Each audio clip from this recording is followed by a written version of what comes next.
स्वागत है आप लोगों का फ्लूइड के दूसरे लेक्चर में। L2 fluid. पिछले क्लास में हम लोग बर्नौलीज प्रिंसिपल का एप्लीकेशन देख रहे थे। दो एप्लीकेशन को तो मैंने लिखवा दिया था, एक एटोमाइजर का एप्लीकेशन और दूसरा हम लोग लिखे थे, पीछे पन्ना पलट के देखिए आप लोग। पहला लिखे थे हम लोग किसका, लिफ्टिंग ऑफ एरोप्लेन का। दूसरा किसका लिखे थे, एटोमाइजर का। तीसरा और चौथा मैंने समझाया था लेकिन एक्सप्लेन नहीं किया था, ठीक है। सीम बॉलिंग, सीम बॉलिंग यही था ना, sorry seam bowling, swing bowling, swing bowling. तो आप लोग एनसीईआरटी से लिख के लाए कुछ लोग क्या? मैंने कहा था एनसीईआरटी से लिख के लाने, नहीं लिखे, कोई बात नहीं, हम बोल रहे लिखिए। स्विंग बॉलिंग में लिखिए, the concept of swing bowling is used by fast bowler.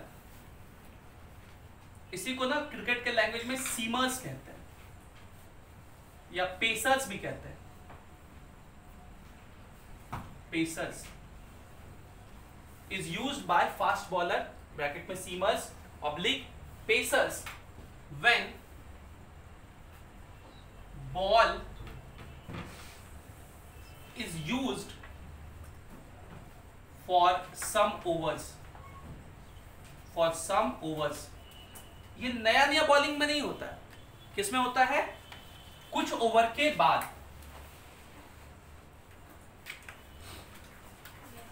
One side, full stop बाद लिखिए, one side of the ball is rubbed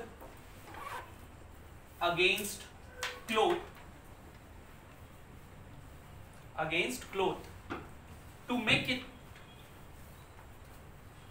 it smooth, while other side remains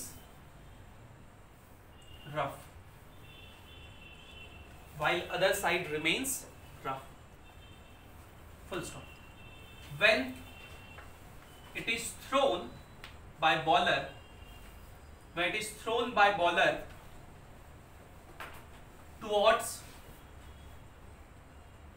towards batsman, comma, air passes with high velocity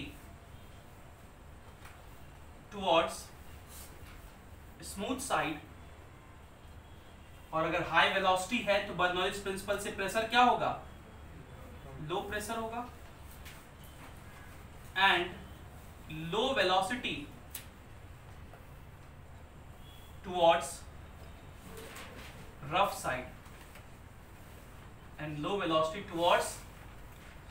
side, bracket पे अगर वहां rough side है तो pressure क्या होगा, ज्यादा होगा। स्मूथ को ही क्या बोलते हैं हम लोग, साइनी सरफेस कहते हैं, shiny. This makes the ball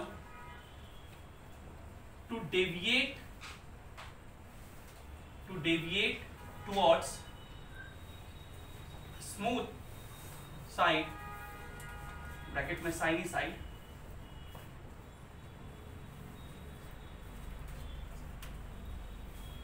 on reaching to batsman।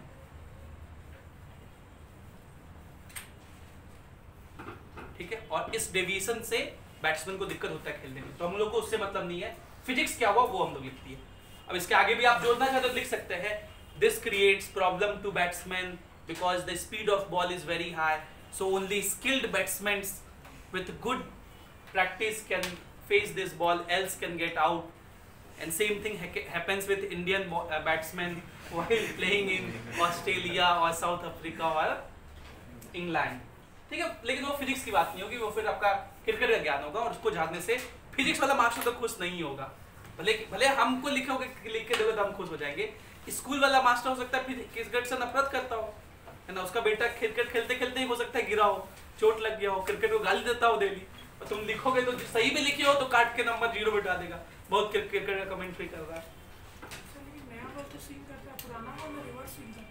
पुराना बॉल रिवर्स स्विंग करता है, नया बॉल नहीं, एकदम नया बॉल नहीं करता है।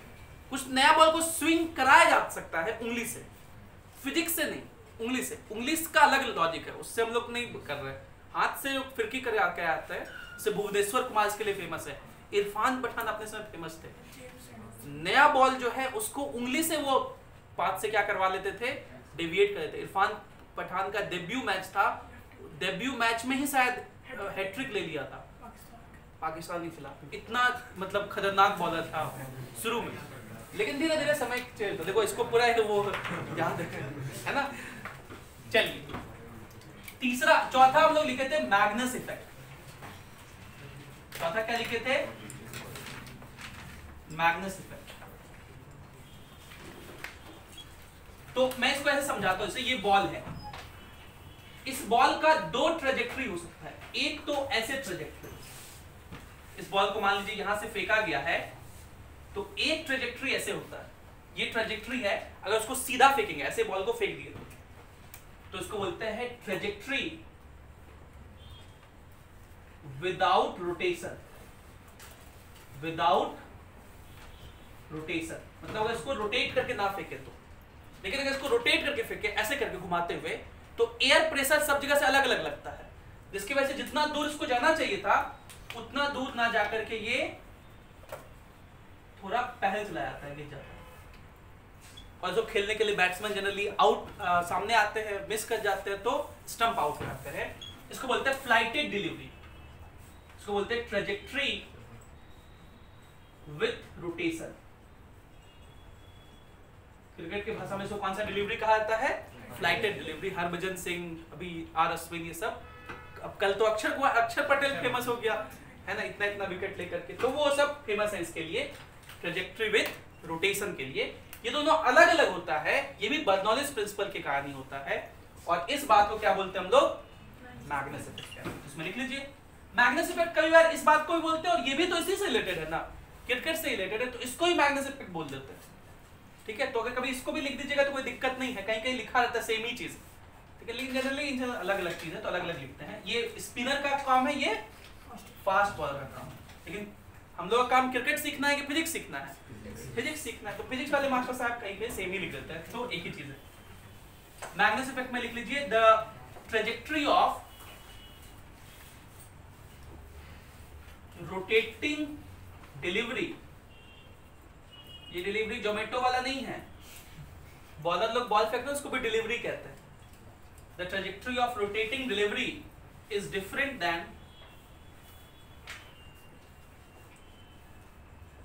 without rotation due to different velocities of air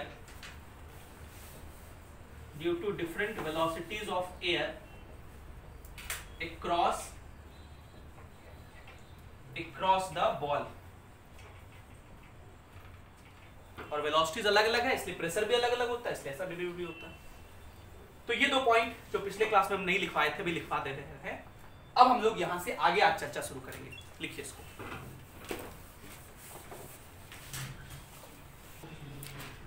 पांचवा एप्लीकेशन जो हम लोग पढ़ने जा रहे हैं, बर्नौलिस प्रिंसिपल का एप्लीकेशन बहुत है। ठीक है, अगर मैं लिखना शुरू करूं तो खाली बर्नौलिस प्रिंसिपल ही चलते रहेगा, लेकिन हम लोग सब एप्लीकेशन पढ़ने लगेंगे तो बहुत वो लग जाए, खास करके ऐसे थ्योरी वाले। दो इंपॉर्टेंट हम लोग डिस्कस कर लेते हैं जो हमारे कॉम्पिटिटिव एग्जाम के लिए बहुत इंपॉर्टेंस रखते हैं। एक का नाम है टॉर्सिलीज law.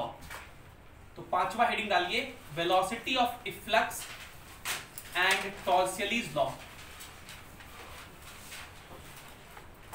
Velocity of efflux and Torricelli's law. इस पे खूब सवाल पूछे जाते हैं, बहुत बार पूछा गया है, जेईई मेंस में तो पिछले साल के पेपर में भी बहुत मिला है। तो ये टॉपिक अच्छे समझ लीजिए, इस पे सवाल खूब पूछे जाते हैं। वेलोसिटी ऑफ इफ्लक्स की चर्चा मैंने पिछले क्लास में की थी, वो बॉटल वाला जो होल किए थे तो पानी निकल रहा था ना। आज आपको समझ में आया कि वो क्यों हो रहा था। देखिए, इमेजिन कीजिए कि ये एक कंटेनर है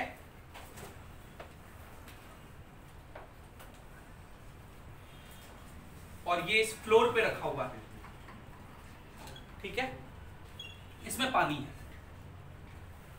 आज की चर्चा में दोनों बात इंक्लूडेड है। स्कूल का मतलब जैसे हम लोग पढ़ते हैं नॉर्मली वैसे पढ़ेंगे। पिछला क्लास भी बर्नौलीज प्रिंसिपल पे शुरू किए थे, पढ़ते तो क्लास में भी वही चीज है, लेकिन उसमें ज्यादातर चीज किसके लिए इंपॉर्टेंट था? आपके स्कूल के लिए। सिर्फ वो फॉर्मूला बर्नौलीज प्रिंसिपल क्या है, कैसे यूज करते हैं, वो हमारे कॉम्पिटिशन के लिए इंपॉर्टेंट था। लेकिन आज का चीज सब तरह के कॉम्पिटिशन, IIT के लिए, जेई के लिए, स्कूल के लिए, सबके लिए इंपॉर्टेंट, नीट के लिए, सबके लिए बहुत इंपॉर्टेंट है। इसलिए आज का बात बहुत अच्छा समझिएगा। ये कंटेनर है, इसमें जो पानी का अभी हाइट है वो कितना मान लेते हैं? कैपिटल H, ठीक। एक इंस्टेंट में हम लोग यहाँ पे होल कर दिए, छेद कर दिए, और हम इसको और नीचे दिखा रहे हैं, यहाँ पे एक होल कर दिए, ठीक। तो क्या होगा? यहां से पानी बाहर निकलेगा। पानी जिस वेलोसिटी से बाहर निकलता है उसी वेलोसिटी को वेलोसिटी ऑफ इफ्लक्स कहते हैं। ये पानी यहां से बाहर निकलेगा और यहां जाके गिरेगा इस तरह से। जितना दूर जाता है उसको क्या कहेंगे? रेंज। और एक प्रोजेक्टाइल पाथ करके जाएगा। क्या पाथ करके जाएगा? कितने टाइम में यहां गिरेगा, ये सब हम लोग पढ़े हैं, आपको याद लाते हैं। इस हाइट को हम लोग स्मॉल h कह रहे हैं। इस हाइट को कितना कह रहे हैं? स्मॉल h, ठीक। ये जो वेलोसिटी होता है, ये वेलोसिटी होता है √2gh, स्मॉल h। ध्यान रखिए, स्मॉल h क्या है? इसके ऊपर का हाइट, ऊपर का हाइट, नीचे का नहीं। इसी वेलोसिटी क्या बोलते हैं? Velocity of efflux, velocity of efflux. अब ये कैसे आया? ये फ्लूइड का चीज है, जो कि अभी हम लोग देखेंगे, बर्नौलीज प्रिंसिपल से आया। लेकिन इसके बाद का जो बात है वो काइनेमेटिक्स का चीज है। अब हम लोग पढ़े हैं कि अगर कोई टावर हो, अब आपको याद दिलाए, अगर कोई टावर हो और उससे किसी पार्टिकल को हॉरिजॉन्टली v वेलोसिटी से फेंक दे, तो ये प्रोजेक्टाइल का एक स्पेशल केस डिस्कस किए थे हम लोग। ये ऐसे आके यहां गिरेगा, कितने टाइम में गिरेगा? तो उसका फॉर्मूला होता था √2 ये वाला हाइट बाय g। ये वाला हाइट मतलब ये वाला हाइट। इस हाइट को कितना कहोगे? कैपिटल H माइनस, तो ये capital H minus small h है। तो 2 इंटू ये वाला हाइट बाय g, बोलिए। तो ये टाइम वही हो गया। तो ये टाइम कितना हो गया? √2h minus h by g। और ये क्या है? रेंज। ये रेंज कितना होगा? रेंज तो हॉरिजॉन्टल डायरेक्शन में होता है ना, और हॉरिजॉन्टल वेलोसिटी तो कांस्टेंट होता है। तो रेंज होता है velocity into time, v into t। तो r कितना हो जाएगा? वेलोसिटी हो गया √2gh into √2h minus h by g। अब देखिए रूट दोनों में है ना जी, तो g से g कट गया, तो r का क्या फॉर्मूला हो जाएगा? √4 into small h into capital H minus small h। 4 into ऊपर से हाइट इंटू नीचे से हाइट। ये किसका फॉर्मूला है? रेंज। ये फॉर्मूला याद रखना, ठीक है। अब इस रेंज से रिलेटेड दो महत्वपूर्ण बात है। कितनी बातें? दो महत्वपूर्ण बातें। पहला बात यह है कि ये जो रेंज है ये मैक्सिमम कब होगा? निकालने का तरीका बहुत आसान, इसको डिफरेंशिएट कर लीजिए। देखिए इसमें वेरिएबल क्या है? Small h। कैपिटल H तो टोटल हाइट है, स्मॉल h क्या है? वेरिएबल। स्मॉल h क्या है? टॉप से होल का लेंथ। तो ये होल तो कहीं भी कर सकते हैं, वो हमारी मर्जी है। तो स्मॉल h वेरिएबल है, कहां होल करें, h का, स्मॉल h का क्या वैल्यू हो कि वो रेंज मैक्सिमम हो। तो देखिए रेंज कितना है यहाँ पे? r इज इक्वल्स टू कितना है? √4 into small h into h minus h, ठीक है। ये रूट को इधर भेज दो, स्क्वायर हो जाएगा। r square is equals to 4hh minus h square, ठीक है। अब कोई भी चीज मैक्सिमम या मिनिमम कब होता है? जब उसका डिफरेंशिएशन 0 हो। मतलब तो कहेंगे for R to be maximum, for R to be maximum, dr by dh should be 0. इसका डिफरेंशिएशन, R का डिफरेंशिएशन किसके रेस्पेक्ट में? वेरिएबल के रेस्पेक्ट में. इसमें वेरिएबल क्या है? स्मॉल h, उसके रेस्पेक्ट में. अब डिफरेंशिएट कीजिए. R स्क्वायर का डिफरेंशिएशन कितना होगा? 2R into dr by dh. 2R तो तब होता है जब R के रेस्पेक्ट में करते हैं. या हम लोग किसके रेस्पेक्ट में कर रहे हैं? h के रेस्पेक्ट में. इसलिए 4 तो कांस्टेंट ऐसे रहा, कैपिटल H कांस्टेंट है ऐसे रह गया, स्मॉल h का डिफरेंशिएशन 1, h के रेस्पेक्ट में ही कर रहे हैं तो 1 माइनस h स्क्वायर का 2h, क्योंकि h के रेस्पेक्ट में कर रहे हैं इसलिए यही रह गया. और dr by dh क्या होना चाहिए? 0. ये टर्म 0 हो गया. इस 4 को इधर भेजिए तो 0/4 4 हो गया. 0 होता है 0/4, तो 2h is equals to capital H, therefore small h is equals to कितना हो जाएगा? अब आपको ये डेरिवेशन समझ में आया हो ना आया हो, ये तो मैथ्स का चीज है, ये बात तो समझ में आना चाहिए. इंजीनियरिंग वालों को तो डेरिवेशन भी समझ में आना चाहिए. नीट वालों के लिए मैं खास करके बोल रहा हूं कि आपको सिर्फ ये याद रखना है कि रेंज मैक्सिमम कब होता है? जब हाइट कहां पे करें? बीच में करें. बीच में होल करेंगे तो मैक्सिमम रेंज होगा. मैक्सिमम रेंज होगा. अब ये मैक्सिमम रेंज कितना होगा? दूसरा पॉइंट हम लोग यहां सीख लेंगे. ये रेंज मैक्सिमम कितना होगा?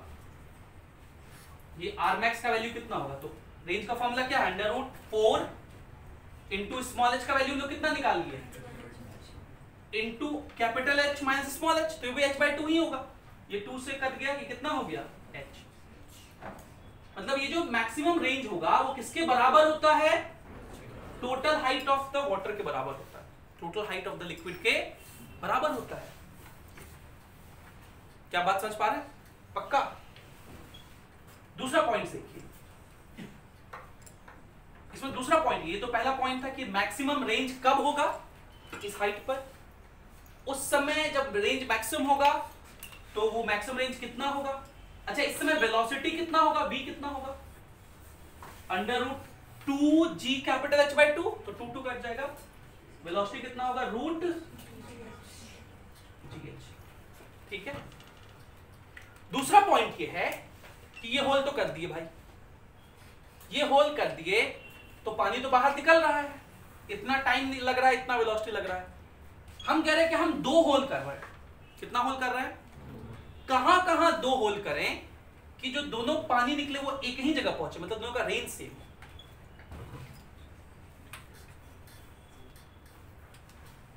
समझिएगा क्या कहना चाह रहे हैं? आपको पूरा प्रोजेक्टाइल जैसा फीलिंग आ रहा होगा. हाँ सर, यही सब प्रोजेक्टाइल में पढ़े हैं. ये कैपिटल H है ना. आप मान लीजिए 2 होल करिए. एक यहां कर दिए जिसका ऊपर से हाइट स्मॉल h है. ऊपर से हाइट कितना है? तो नीचे से हाइट कितना होगा? h minus h. मतलब जो नॉर्मल केस हम लोग जान रहे हैं. यहां से ये पानी निकलेगा. किस वेलोसिटी से पानी निकलेगा? √2g स्मॉल h से, क्योंकि वेलोसिटी क्या होता है? ऊपर वाला हाइट. ये यूं करके निकल के यहां जाके टकराएगा. ये रेंज कितना होगा? ये रेंज r होगा. इस r का फॉर्मूला क्या लिखेंगे? तो रेंज लिखने अभी आपको सिखाए. रेंज क्या होता है? √4 into small h. Small h मतलब ऊपर से हाइट. ऊपर से हाइट कितना है? स्मॉल h इंटू नीचे से हाइट h माइनस h. आप ये समझ पा रहे हैं ना? हम जो बोलते हैं ऊपर से हाइट नीचे से हाइट, होल का ऊपर से हाइट और नीचे से हाइट. ठीक है. अब अगर हम एक होल कर दें यहां पे, जिसका ये वाला हाइट नीचे से हाइट स्मॉल h है, तो इस वाले होल के लिए ऊपर से हाइट कितना? h minus small h. यहां से जो वेलोसिटी निकलेगा फ्लूइड का, उसका वेलोसिटी कितना? √2g h minus h. बोलिए. और ये फ्लूइड यहां से निकल के यहीं पे जाएगा. कैसे? तो इसके लिए रेंज लिखिए. इसके लिए रेंज लिखिए. रेंज क्या लिखेंगे? √4 इंटू ऊपर से height capital H minus small h, नीचे से हाइट। दोनों का वेलोसिटी अलग अलग है लेकिन रेंज सेम है, टाइम भी अलग अलग होगा। इसके लिए टाइम पूछेगी, ग्रीन वाले के लिए टाइम, इस वेलोसिटी को v1 कह देते हैं, इसके लिए जो टाइम होगा उसको t1 कह देते हैं। टाइम क्या होता है? √2 नीचे वाला हाइट, ये वाला। बोलो, ये जो ऐसे पहुंचा तो टाइम के लिए हाइट ये वाला लिए जी, ये वाला हाइट कितना लिखोगे? Capital H minus small h by G. और दूसरे वाले के लिए टाइम क्या लिखेंगे? √2 स्मॉल h बाई जी। दोनों के लिए टाइम भी अलग अलग है लेकिन वेलोसिटी और टाइम का प्रोडक्ट क्या है दोनों के लिए? सेम है। पक्का? एक पॉइंट और, ये देखिए, ये जब अभी जो जितनी बात कर रहे हैं ना, ये ज्यादातर बात आपके कंपटीशन के लिए इंपॉर्टेंट है। स्कूल के लिए इंपॉर्टेंट क्या होगा कि ये वेलोसिटी प्रूफ करके दिखाइए √2 जी। हम लोग वो प्रूफ नहीं किए हैं, वो आपके स्कूल के लिए इंपॉर्टेंट है, वो बर्नौलीज प्रिंसिपल का एप्लीकेशन है। लेकिन अभी हम लोग पहले कंपटीशन वाली बात कर रहे हैं। ये सब चीजें पूछी जाती है खूब धूमधाम से। अब देखिए, यहां से पानी बाहर निकल रहा है, आईआईटी क्या पूछेगा आपसे कि कितने देर में कंटेनर खाली हो जाएगा? आईआईटी में सवाल ही पूछा गया, कितने देर में कंटेनर खाली हो जाएगा। अब उसका डेरिवेशन है लंबा चौड़ा, हम तो करते भी हैं, लेकिन आपके लिए उतना डेरिवेशन वो इंपॉर्टेंट नहीं है, लेकिन उसका फॉर्मूला याद रखना इंपॉर्टेंट है। वो फॉर्मूला, सो नहीं रहा है जी? सो रहा है, सुना नहीं है क्लास में?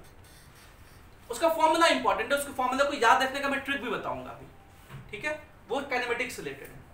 आईआईटी दूसरा ये पूछेगा कि देखिए, इससे पानी बाहर निकल रहा है। आप सोचिए, उस इंस्टेंट को इमेजिन कीजिए जब ये होल क्लोज था, ठीक है, होल नहीं किए थे, तब तो ये सिस्टम रुका हुआ था। तो सिस्टम का इनिशियल मोमेंटम क्या था? 0। इसमें होल कर दिया तो ये जो पानी निकला उसकी वजह से तो मोमेंटम हो गया। जो पानी निकला, मोमेंटम को भी कंजर्व रहना है सिस्टम का, उसकी वजह से ये जो बकेट है वो इधर रिक्वाइल करेगा, इधर की तरफ इस बकेट पे फोर्स रहेगा। वो फोर्स कितना हो? ये फोर्स निकालना रॉकेट प्रपल्सन के कॉन्सेप्ट जैसा है। आप लोग पढ़े हैं तो बढ़िया बात है, नहीं पढ़े हैं तो कोई बात नहीं। अभी बस याद रखिए, इस पर जो पीछे की तरफ फोर्स लगता है उस फोर्स का फॉर्मूला होता है ये V इंटू dm/dt। फोर्स का क्या फॉर्मूला होता है? V into dm/dt। हालांकि ये आपको याद होगा, लॉज ऑफ मोशन जब आप पढ़े हैं, लॉज ऑफ मोशन तो पढ़े हैं ना, लॉज ऑफ मोशन आप याद करिए, तो वहां मैं आपको बताता था कि फोर्स इज इक्वल्स टू होता है मास इनटू एक्सेलरेशन, और उसका प्रूफ बताया था। फोर्स कैसे डिराइव हुआ था? F is equals to dp/dt। क्या लिख के दिखाऊं? F is equals to dp/dt, rate of change of linear momentum होता है। फिर मैंने कहा था कि देखिए P इज इक्वल्स टू क्या होता है? mv, mass into velocity. और वहां पे मैंने कहा था कि दो केसेस हो सकते हैं, अगर मास कांस्टेंट रहा तभी वो बाहर आएगा और तब dv/dt को a लिखते हैं। लेकिन यहां मास कांस्टेंट है क्या? इसको बोलते हैं सिस्टम विद वेरिएबल मास। पानी तो निकल रहा है, तो मास कांस्टेंट नहीं है, v कांस्टेंट है। v बाहर निकाल लीजिए, क्या बचेगा? dm/dt। ये सेम फॉर्मूला रॉकेट प्रोपल्सन में भी यूज होता है, F is equals to v dm/dt, ये फॉर्मूला होता है। इसे dm/dt को हम लोग मास फ्लो रेट कहते हैं। क्या बोलते हैं? मास के फ्लो होने का रेट। और कौन सा मास के फ्लो होने का रेट? ये वाला मास के। तो ये जो होल होगा इसका कुछ क्रॉस सेक्शनल एरिया होगा, उसको हम लोग S कह दे रहे हैं। S क्या है? इस होल का क्रॉस सेक्शनल एरिया। आपको मास फ्लो रेट पिछले क्लास से याद आना चाहिए, मैंने आपको मास फ्लो रेट पूरा निकाल के दिखाया था। वो था मास निकाल के दिखाया था, वो था area into velocity into dt into rho. भूल गए आप लोग? कोई बात नहीं, याद करिए। इसका एरिया है S, बोलिए dt टाइम में ये कितना लेंथ चलेगा? v dt। तो एरिया इंटू लेंथ वॉल्यूम हो गया, इंटू डेंसिटी मास हो गया। मास फ्लो रेट मतलब इसमें टाइम से डिवाइड भी करना है तो dt से डिवाइड कर दीजिए, तो dt कट जाएगा, कितना हो जाएगा? रो vs। आगे से याद रखिएगा, a rho v, a rho v कहते हैं। मास फ्लो रेट को क्या बोलते हैं?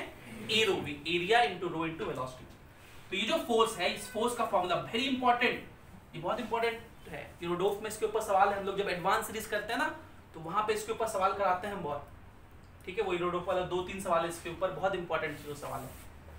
ये फोर्स कितना है, वेलोसिटी कितना हो गया √2gh, ये अभी v लेने दीजिए, और ये dm/dt कितना हो गया ρvs, तो ये फोर्स कितना हो गया ρsv², तो ये फोर्स हो गया ρs, और v² कितना है 2gh, तो 2gh ये इस फोर्स का फॉर्मूला होता है जो इस पानी के निकलने की वजह से लगता है। ये क्या है, फोर्स ड्यू टू इफ्लक्स,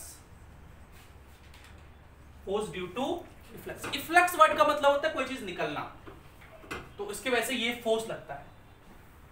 क्या मेरी बात समझ पा रहे हैं? अब इस सवाल को ऐसे पूछते हैं, ये कंटेनर रुका हुआ है, ये कंटेनर क्या है, रुका हुआ है।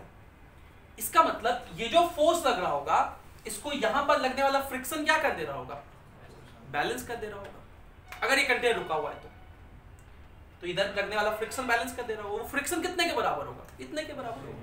तो कल को हो सकता है ये फ्रिक्शन पूछ दे आपसे। देख रहे हैं चीजें कितनी लिंक हो रही है। और इसलिए मैंने क्या कहा था, फ्लूइड को हम लोग क्या कहते हैं, फ्लूइड मैकेनिक्स के नाम से जानते हैं, क्योंकि इसमें सारी बातें मैकेनिक्स की यूज होती है। ये वाला चर्चा कंपटीशन के लिए हमारे लिए बहुत महत्वपूर्ण था।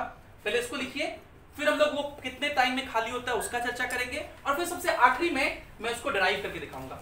और वो जो डेरिवेशन है ना, इस वेलोसिटी को वेलोसिटी ऑफ फ्लक्स कहते हैं, और उस डेरिवेशन को किसने किया था, तो इसी बात को हम लोग क्या कहते हैं, टॉर्सलीज लॉ। टॉर्सली का लॉ का मतलब कि वेलोसिटी ऑफ फ्लक्स कितना होता है, √2gh होता है।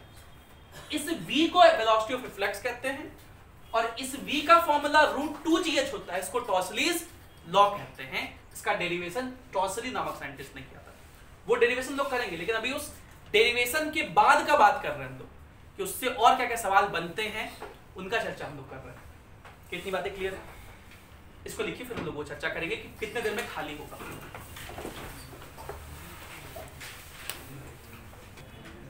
चलिए, अब हम लोग क्या डिस्कस करें, हम लोग उसी टॉपिक के अंदर है, तो आप इस तरह से एरो करके सब टॉपिक लिख सकते हैं। सब टॉपिक क्या है, टाइम इन एम्प्टिंग। अब एम्प्टिंग का स्पेलिंग देख लीजिएगा, एम्प्टिंग द वेसल, मतलब कितना समय खाली हो जाएगा। और ये टॉपिक आपके कंपटीशन के लिए ही इंपॉर्टेंट है, ये स्कूल में कहीं यूज नहीं होगा। अरे जैसे मैंने लिखा ना एम्प्टिंग द वेसल, तो इसका मतलब आपको होल कहां करना पड़ेगा, नीचे, तभी वो पूरा पानी खाली होगा। अगर कुछ हाइट पर करेंगे तो पानी वहीं तक आके खाली होगा, निकलेगा, उसके नीचे का पानी तो नहीं गिर पाएगा। तो क्योंकि हमें क्या करना है, एम्प्टिंग करना है, पूरा खाली करना है, तो इसलिए देखिए हम लोग क्या करेंगे, जो होल क्रिएट करेंगे वो यहां करेंगे, सबसे लोवेस्ट पॉइंट पर। ये पानी, और ये जो बर्तन है, ये जो कंटेनर है, इसका जो क्रॉस सेक्शनल एरिया है वो A है। What is capital A? Cross sectional area of bucket, या जो भी कंटेनर। और इसका जो क्रॉस सेक्शनल एरिया होता है उसको हम लोग किससे लिखते हैं, S से।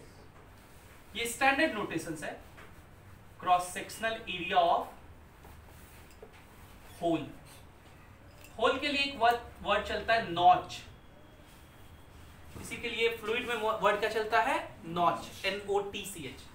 तो कहीं नॉच लिखा हुआ वर्ड सुने तो डरना नहीं है। मैं जान के ये सब वर्ड यूज कर देता हूँ, इंजीनियरिंग के टर्म्स हैं ये सब, कहीं कभी कभी क्वेश्चन में मिल जाता है तो बच्चे डर जाते हैं उससे। ये जो कंटेनर है, इसका जो टोटल हाइट है उसको हम लोग कैपिटल H से लिखते हैं। इनिशियली यहां से जो पानी निकलेगा, उस पानी का इनिशियल स्पीड, यहां मैं क्या लिख रहा हूं, इनिशियल स्पीड। और आप समझ रहे हो कि मैं इनिशियल स्पीड क्यों लिख रहा हूं, वो कितना होगा, √2g इसके ऊपर का हाइट।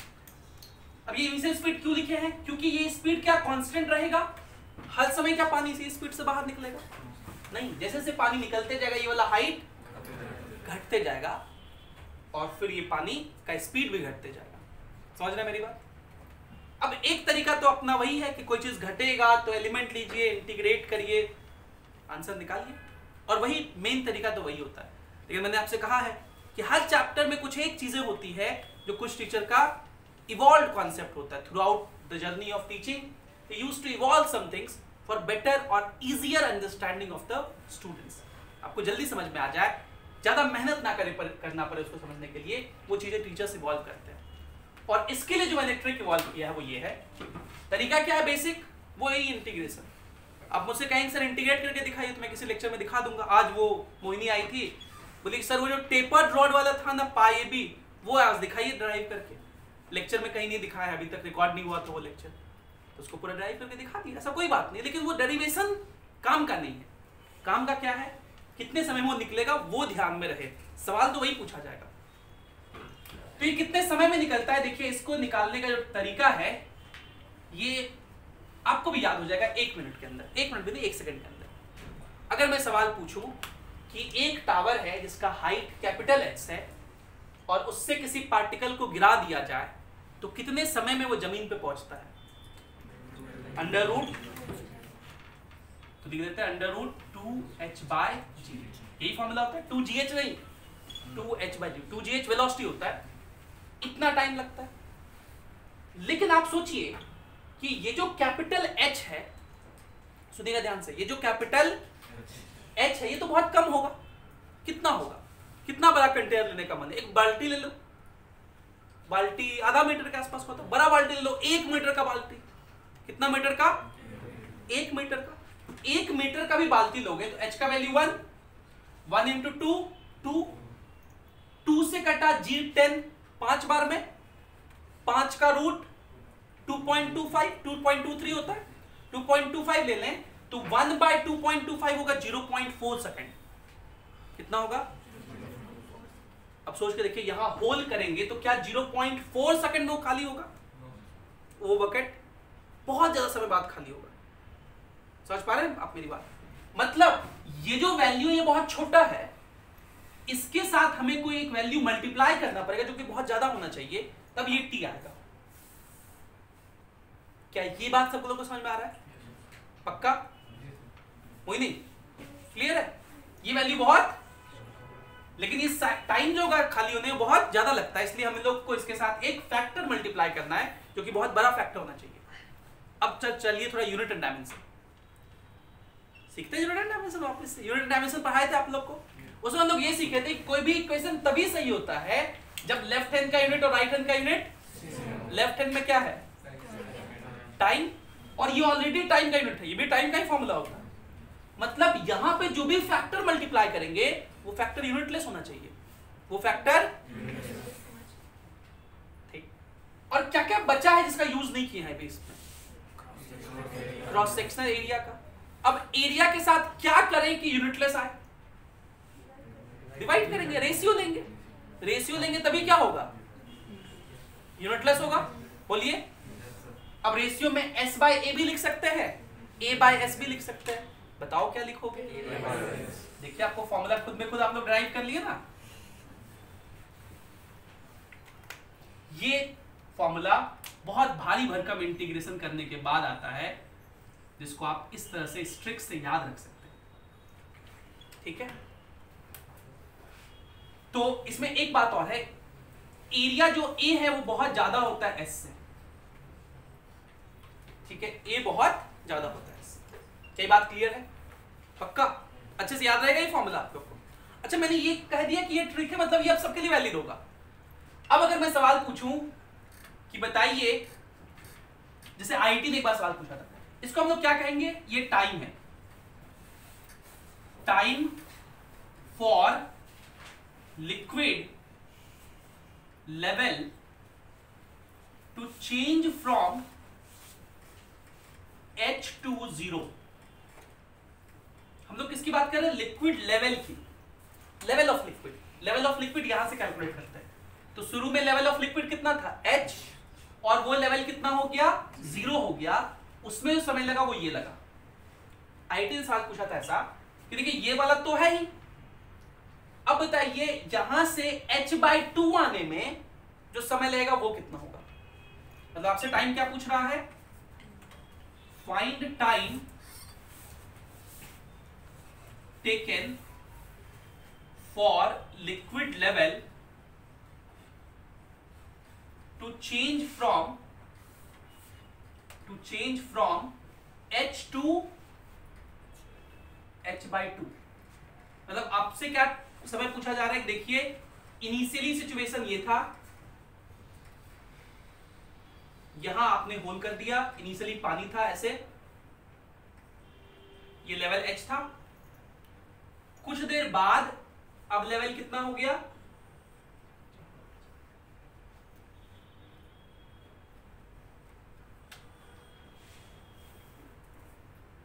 h/2 हो गया।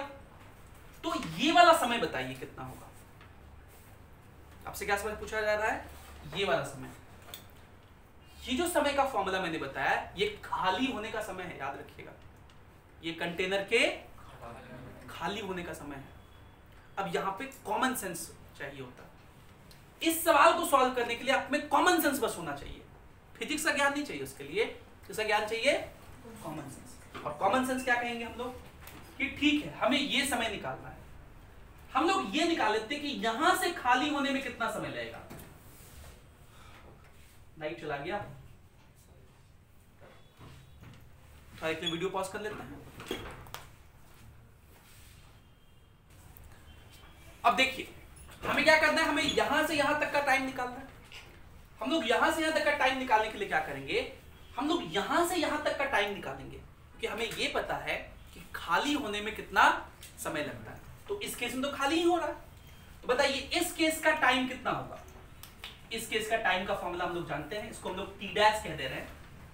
ये कितना होगा, A/S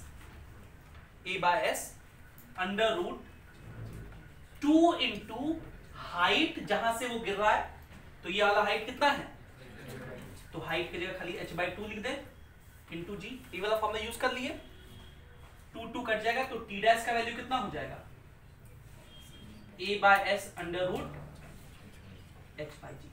ये वाला टाइम इसका हो गया। और हम लोग को ये भी पता है कि यहां से यहां तक आने का समय क्या होता है, ये वाला A/S अंडर रूट 2h/g। अब ये वाला समय निकाल दो, बहुत आसान। बताइए ये वाला समय कितना होगा, ये वाला समय माइनस ये वाला समय। माइनस करने आप लोग को आता है, देखिए A/S दोनों में है, रूट h/g भी दोनों में है, तो A/S under root h/g common, यहां बच जाएगा √2 और यहां बच जाएगा -1, और ये हम लोग का आंसर होता है उस क्वेश्चन का। हद तो तब हो गई जब आईआईटी ने अगले साल पूछा कि अच्छा ये तो तुम लोग निकाल लिए थे, अब बताओ इस टाइम और इस टाइम का रेशियो कितना होगा।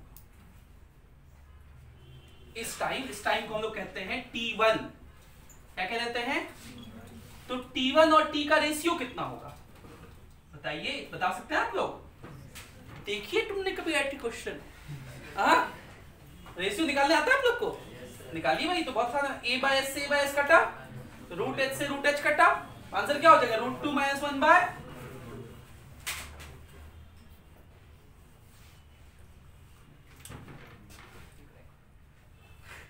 अभी खत्म नहीं हुआ था। मेंस ने एक बार क्या पूछा, अच्छा देखो यहां से यहां तक आने का टाइम ये है, यहां से यहां तक आने का टाइम ये है, इन दोनों का रेशियो क्या होगा। तो बताइए T1/T' का रेशियो दिस बाय दिस, तो A/S रूट h/g कट जाएगा, √2 - 1 1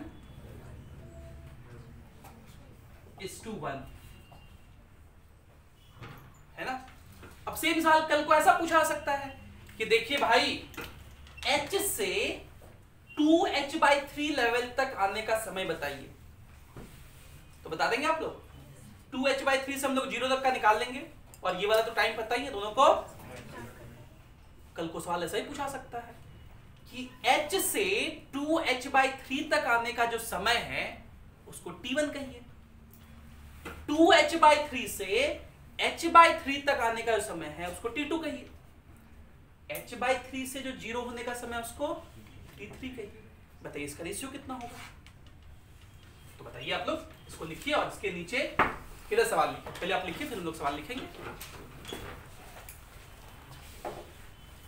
अच्छा, आप चाहे ना तो ये वाला जो टाइम है इसको t1 लिखा कीजिए और ये वाला जो टाइम इसको t' मत लिखा कीजिए, t2 लिखा कीजिए सेकंड बार का, तो आपको ध्यान में रहेगा। और टोटल टाइम को t, तो t1/t2 ये जो है t1/t2 ये होता है और ये t1/t है।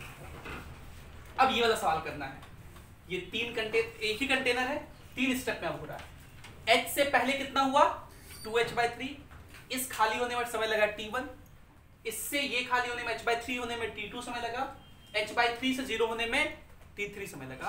आपको तीनों इंडिविजुअली बताना है और तीनों का रेशियो बताना है। Find t1:t2:t3। और मैं कह दूं ये जो चीज है ना, ये t1/t2 कितना आया था, √2 - 1:1। ये भी एक कोरिलेशन है। इसका आंसर मैं डायरेक्ट बोल के बता सकता हूं कितना आएगा। पूछो कितना आएगा? √3 - √2 √2 - 1 -1, सॉरी मतलब -1 नहीं, √1। यही चीज रिपीट होता है। इससे अगला वाला क्या होगा, √3 - √2। उसके बाद अगर 4 बार में करते तो कितना होता, √4 - √3 √3 - √2 √2 - 1:1। ये चीज रिजेंबल करता है। अगर आप काइनेमेटिक्स का एक सवाल याद करें, एक टावर है, उस टावर से एक बॉल को गिरा दिया गया है, सक्सेसिव 1 मीटर को ट्रेवल करने में कितना समय लगेगा? तो पहले 1 मीटर के लिए आप निकालेंगे s = ut + half ut 0, s लेंगे 1, t निकाल लेंगे। अगला 1 मीटर के लिए आप क्या करेंगे, फिर से पूरे 2 मीटर का समय निकालेंगे, फिर उसको माइनस करेंगे। अगले 1 सेकंड के लिए, अगले 1 मीटर के लिए फिर से 3 मीटर का निकालेंगे, उसमें 2 मीटर का टाइम। वहां भी रेशियो देखेंगे ना, बिल्कुल ऐसा ही चलेगा, ऐसा ही रूल वहां भी चलता है। निकालिए सब लोग, इसको निकालिए जल्दी से।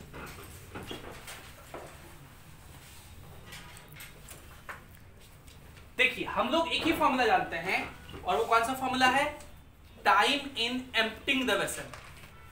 मतलब अगर हमसे से सवाल पूछता कि बताइए यहां से यहां तक आने में कितना समय लगेगा, तो उसे हम लोग याद कर चुके हैं। कितना होता है, a/s √2h/g। लेकिन कॉमन सेंस हमारा ये कहता है कि खाली होने का समय अगर ये है, तो यहां भी तो खाली हो रहा है, यहां भी क्या हो रहा है, खाली हो रहा है। तो ये वाला समय कितना होगा, a/s t3 का वैल्यू कितना हो जाएगा, a/s √2 इंटू h के जगह क्या लिखेंगे, h/3 इंटू g। इस तरह से हम लोग t3 निकाल लेंगे।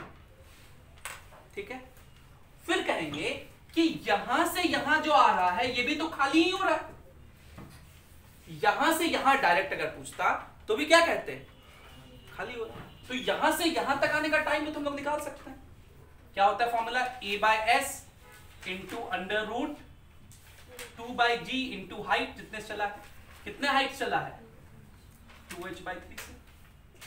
ये यहां से यहां तक आने का समय है, और यहां से यहां तक आने का समय तो पता है, दोनों को माइनस कर लीजिए। तो ये लिखा हुआ है a/s, ये लिखा है 4h/3g, और ये लिखा हुआ है 2h/3g।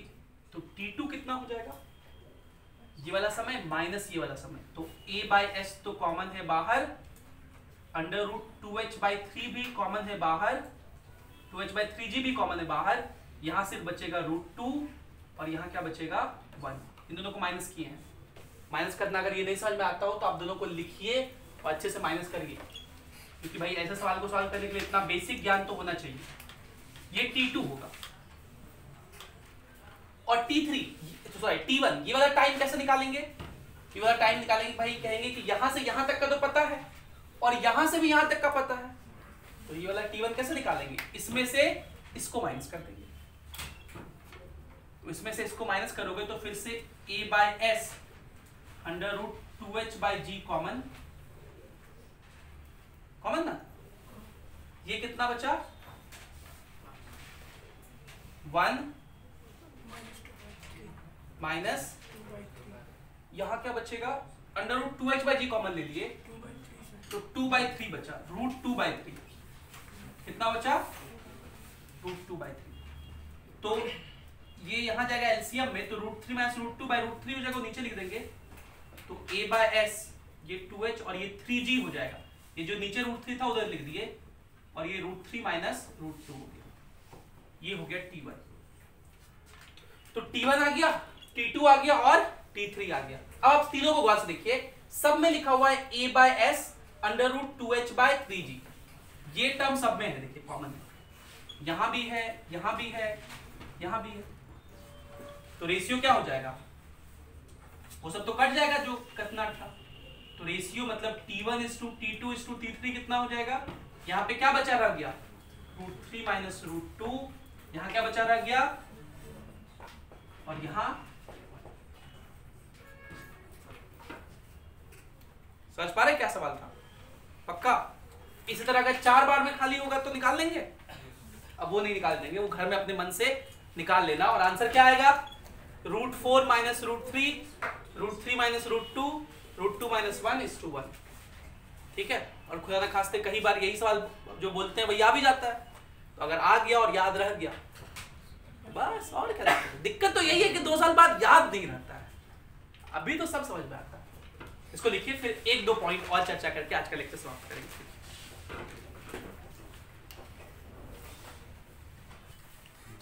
तो अभी इसमें ये बचा हुआ है, अभी हम लोग रूट 2gh प्रूफ नहीं किए हैं, हम लोग क्या पढ़ रहे हैं, बर्नौलीज प्रिंसिपल का एप्लीकेशन। और आज मेरा मन भी नहीं कर रहा है कि हम वो प्रूफ करके दिखाएं, अगली क्लास से प्रूफ करेंगे, 1-2 और एप्लीकेशन वेंचुरी मीटर भी जब पढ़ाएंगे तो वो एक ही साथ चलेगा। आज तो इसी पे चर्चा करने का मन कर रहा है बहुत।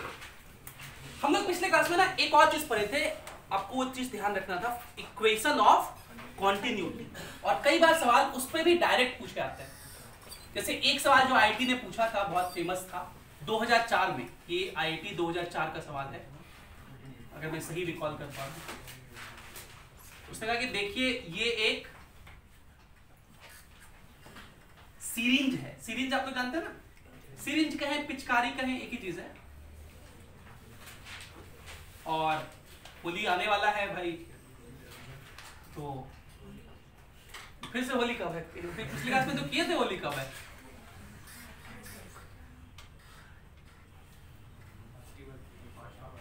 ठीक है। ये क्या है, प्लंजर है, इस प्लंजर का रेडियस दिया हुआ था, इसका रेडियस है 2 सेंटीमीटर, कितना है 2 सेंटीमीटर। और ये जो इसका होल है जहां से बाहर निकलेगा, इसमें पानी भरा हुआ है, ये जो होल है इसका रेडियस है 0.1 सेंटीमीटर, कितना है 0.1 सेंटीमीटर।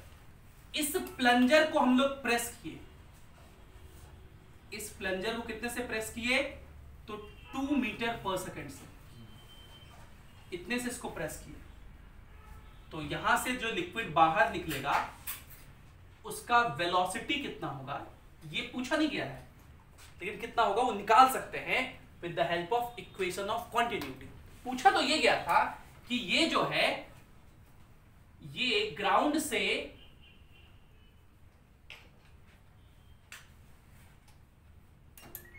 अरे यार ये जो है ये ग्राउंड से कितना दूर ऊपर है, 20 मीटर, कितना दूर ऊपर है 20 मीटर। अगर ये ऊपर है तो यहां से जो पानी निकलेगा वो कैसा पाथ करेगा, तो यहां जाके गिरेगा। इस प्रोजेक्टाइल का रेंज बता दीजिए, ये सवाल था। अब क्या ये सवाल देख के आपको डर लग रहा होगा, डर लग रहा है, डरना नहीं है। अगर मैं यहां का वेलोसिटी बता दूं तब डर लग रहा है क्या, तब तो बिल्कुल नहीं लगेगा। और यहां का वेलोसिटी तो निकालना है हमें, यहां का जो वेलोसिटी उसको v1 लिख देते हैं, और यहां का जो एरिया होगा E1 वो हम लोग निकाल सकते हैं। एरिया कैसे निकालेंगे, हम लोग सॉल्यूशन पार्ट पे आ गए हैं, पाई आर स्क्वायर। एरिया कितना होगा, मतलब पाई इंटू 2 का स्क्वायर। हम लोग चेंज नहीं किए यूनिट, क्योंकि हो सकता है कट जाए। यहां चलिए, यहां का वेलोसिटी जो v है इसको मैं v2 कह देता हूं, और यहां का एरिया क्या लिखेंगे, a2 पाई इंटू 0.1 का स्क्वायर, और ये भी सेंटीमीटर में, ये भी सेंटीमीटर में, तो क्या ही दिक्कत है। और इक्वेशन ऑफ कॉन्टिन्यूटी क्या कहता है, इक्वेशन ऑफ कॉन्टिन्यूटी आप लोग भूले नहीं, इसलिए सवाल हम करा रहे हैं। क्या कहता है, a1 b1 is equals to a2 b2। a1 भी नो, पाई इंटू 4 लिख देते हैं, एंड b1 कितना है 2। a2 भी नो, पाई इंटू 0.01, 0.1 का स्क्वायर 0.01 इंटू v2 जो कि v है, इसका वैल्यू निकालना है, तो नहीं निकाल लेंगे, ये पाई पाई कटा, v का वैल्यू कितना आ जाएगा 0.1, ये 0.01 में 100 नीचे, तो वो 100 इधर आके मल्टीप्लाई हो जाएगा, तो 800 मीटर पर सेकेंड। अच्छा, मैंने डेटा अपने मन से लिया है, हो सकता है आईआईटी का डेटा थोड़ा बहुत इधर उधर हो, लेकिन कॉन्सेप्ट यही था। मतलब डेटा में रेडियस का ये वैल्यू अलग हो सकता है, ये वैल्यू अलग हो सकता है, ये हाइट अलग हो सकता है, ये टाइम ऑफ, हाँ बोलिए। वेलोसिटी 2 मीटर लिया और रेडियस 2 सेंटीमीटर लिया, तो उसका यूनिट सेम रहेगा। अरे भाई, वेलोसिटी एरिया का जो यूनिट यहाँ है वही यहाँ है, तो कट गया ना गया। वेलोसिटी यहाँ मीटर पर सेकंड में लेंगे तो यहाँ मीटर पर सेकंड में आएगा। अब आपको क्या निकालना है, टाइम, ये कितने टाइम में गिरेगा, तो अभी तो बताइए प्रोजेक्टाइल कितने टाइम में गिरता है, √2h/g, और वो h कौन सा हाइट होता है, ये ऊपर वाला, इसके ऊपर का हाइट देंगे, कितना हाइट गिरेगा जी, वो वेलोसिटी में होता था, ये कौन सा हाइट होता है, नीचे वाला। टाइम निकालने के लिए नीचे वाला हाइट, वेलोसिटी निकालने के लिए ऊपर वाला हाइट, और रेंज निकालने के लिए दोनों हाइट, नीचे वाला नहीं, दोनों हाइट। फॉर्मूला क्या था, √4 इंटू ऊपर का हाइट इंटू, वो यहां नहीं लगेगा, यहां तो रेंज निकालेंगे डायरेक्ट, वो तो जब कंटेनर से निकल रहा था तब होल किए थे तब। ये टाइम कितना होगा, √2h/g, 2 इंटू ये हाइट कितना है 20, ये कटा 2 सेकंड, ये रेंज कितना हो जाएगा, रेंज होता है v इंटू टी, v है 800 गुना 2, कितना हो जाएगा 1600 metre per second. Equation of quantity, अच्छा sorry 1600 metre. Equation of continuity पर ही चलते चलते एक सवाल और कर लें। कभी कभी सवाल ऐसा भी पूछा जाता है, देखिए ये एक पाइप है और ये पाइप आगे चल के 2 भाग में बट गया है,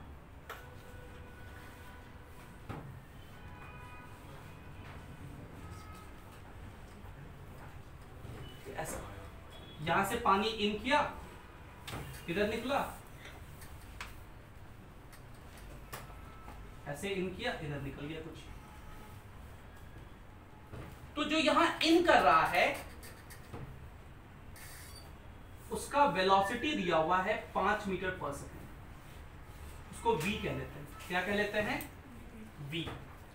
v का वैल्यू कितना दिया हुआ है 5 मीटर पर सेकेंड, और यहां जो एरिया है, ये एरिया दिया हुआ है a, 2 सेंटीमीटर स्क्वायर, कितना है 2 सेंटीमीटर स्क्वायर। यहां का जो एरिया है a1, ये है 0.4 सेंटीमीटर स्क्वायर, और यहां से जो पानी निकल रहा है v1, वो दे दिया है 2 मीटर पर सेकेंड। अगर यहां का एरिया a2 ये है 1 सेंटीमीटर स्क्वायर, तो यहां से जो पानी निकलेगा v2, वो कितना होगा, ऐसा सवाल पूछा सकता है। तो आप इस सवाल को ऐसे सवाल करेंगे, कितना पानी इन कर रहा है, तो पानी इन कहां से कर रहा है, यहां से, तो जब इन कर रहा है तो एरिया इंटू वेलोसिटी, एवी को हम लोग एक और नाम से जानते हैं। अब अगर नाम याद करो तो हम लोग मास क्या लिखे थे, area into velocity into time into density, ये था मास, अभी लिखे थे, फिर से आप लोग को लिख के दिखाना पड़ेगा। Area into velocity into time, ये हो गया length, length into area, volume into density, क्या था मास। dt को इधर भेज दो, तो मास बाय dt को बोलते हैं मास फ्लो रेट, क्या बोलते हैं, ये सब लिख लीजिएगा अच्छे से, a rho v फॉर्मूला होता है। और अगर हम लोग मास होता है, मास क्या होता है, volume into density, volume into, तो डेंसिटी को छोड़ दीजिए तो बाकी A इंटू V को क्या कहेंगे, volume flow rate, volume flow rate, या इसी का दूसरा नाम होता है डिस्चार्ज। इसी का दूसरा नाम क्या होता है, या इसी को वॉल्यूमेट्रिक फ्लो भी कहते हैं, जिसका यूनिट होगा मीटर क्यूब पर सेकंड। मतलब पर सेकंड कितना फ्लो कर रहा है फ्लूइड, उसको डिस्चार्ज कहते हैं। ए क्या है, एरिया, और वी क्या है, वेलोसिटी। वॉल्यूम मत लिख देना, वेलोसिटी, इसको बोलते हैं डिस्चार्ज। तो इक्वेशन ऑफ कॉन्टिन्यूटी में तो एवी ही आता था, उसको डिस्चार्ज कहते हैं। इसको ऐसे भी कह सकते हैं, जितना डिस्चार्ज मतलब जितना वॉल्यूम इन किया पर सेकंड उतना ही बाहर निकलेगा। तो इन कितना कर रहा है, ए इंटू वी, बोलो, और निकल कितना रहा है यहां से, A1 V1, और यहां से भी निकलेगा तो प्लस, अब सब वैल्यू पता नहीं, लिख देंगे, सब यूनिट सेम ही है, centimetre square centimetre square centimetre square, unit का टेंशन नहीं लेना, सब मीटर पर सेकंड। तो 2 इंटू 5 कितना हो गया, 10, A1 V1 ये कितना हो जाएगा 0.8, V2 इंटू 1 तो V2 0.8 में जाके माइनस हो जाएगा तो 9 मीटर पर सेकंड। क्लियर है? तो इस तरह के सवाल भी पूछे आपको। तो आज हम लोगों ने कॉम्पिटिटिव पॉइंट ऑफ व्यू से अपने टॉपिक को पढ़ा।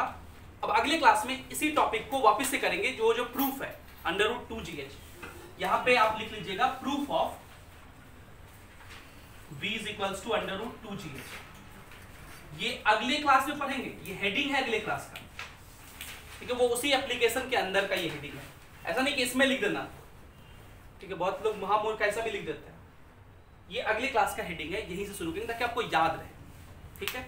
क्या आज की सारी बातें क्लियर है? This is it for the day, thank you for being with us, have a great day.